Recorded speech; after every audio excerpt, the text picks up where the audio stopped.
Hello everyone, কেমন আছে সবাই? তো আজকে বানাবো স্পাইরাল পটেটো। ঠিক বললাম তো নামটা?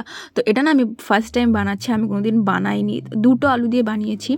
কি করব বলো, এই যে অনেক কষ্ট করে কাটলাম, এই দুই সাইডে দুটো পাট কাটি, ঠিক আছে? আমার কাছে কোনো স্টিক বা লাঠি ছিল না, তো আমি এটা দিয়ে বানালাম। দেখো অনেক সুন্দর করে কাটার চেষ্টা করলাম, বাট আমার দ্বারা তো হলো না, পারলামই না করতে। কি আর করবো, আরেকটা ছিল, আরেকটা দিয়ে ট্রাই করলাম, এটাও হলো না। যেইটুকু হলো কি বলবো, বাদ দিলাম। যেইটুকু হয়েছে হয়েছে, এটাই ধুয়ে এটাই বানিয়ে ফেলি।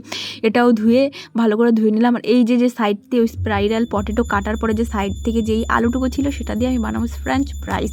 ফেলে দেবো নাকি? আলুর দাম আছে এখন। তারপরে দেখো এই আলুগুলোকে না আমি উপর দিয়ে চালের গুঁড়ি দিয়ে দিয়েছিলাম, লবণ দিইনি। আর আমার বাড়িতে না চালের গুঁড়িটাই ছিল, আর কিছুই ছিল না। তারপর আমি তেলটাকে ভালো করে গরম করে এক এক করে এই আলুগুলোকে ছেড়ে দিলাম। স্পাইরাল পটেটো কাটা তো হয়নি, জাস্ট চৌকা হয়েছে, আর কিছুই না। তাও চৌকাও হয়নি, ব্যাকা তারা কি বলবার। তাহলে আমি আস্তে আস্তে আস্তে আস্তে ব্রাউন করে সুন্দর করে ভেজে নিলাম। হচ্ছে গরিবের স্পাইরাল পটেটো, বড় লোকের না। কি করব বলো, যেইটুকু পারি সেইটুকুই করার চেষ্টা করলাম। হ্যাঁ, একবার হয়নি, দুবারও হবে না, তিনবার এবার অবশ্যই হবে। ঠিক আছে, দেখো ব্রাউন কি সুন্দর লাগছে না দেখতে, খেতেও ভালো হয়েছিল।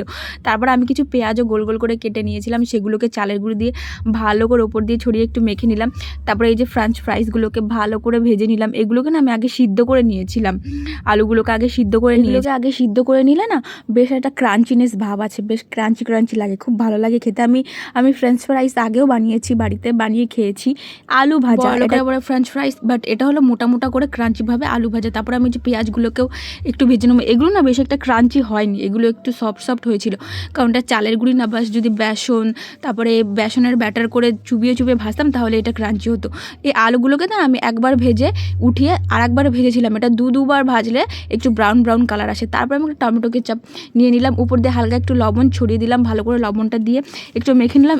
এটাতে আমি কোনো পাউডার, লঙ্কার গুঁড়ো সামথিং কিচ্ছু দিইনি, জাস্ট লবণ, চালের গুঁড়ি আর আলু আর একটু কেচাপ। তো খেতে না দারুণ হয়েছিল, বেশ ভালোই হয়েছিল জানো তো। গরিবের French fries, spiral potato, onion pakora, বেশ ভালোই লেগেছিলো, খারাপ লাগেনি। আর দেখো এদিকে গরমে আমার অবস্থা, প্রচণ্ড গরম পড়েছে, যেহেতু টিনের বাড়ি তো গরম তো লাগবেই। তাই কে কোথা থেকে ভিডিওটা দেখছো কমেন্টে একটু জানিয়ে যেও, ঠিক আছে?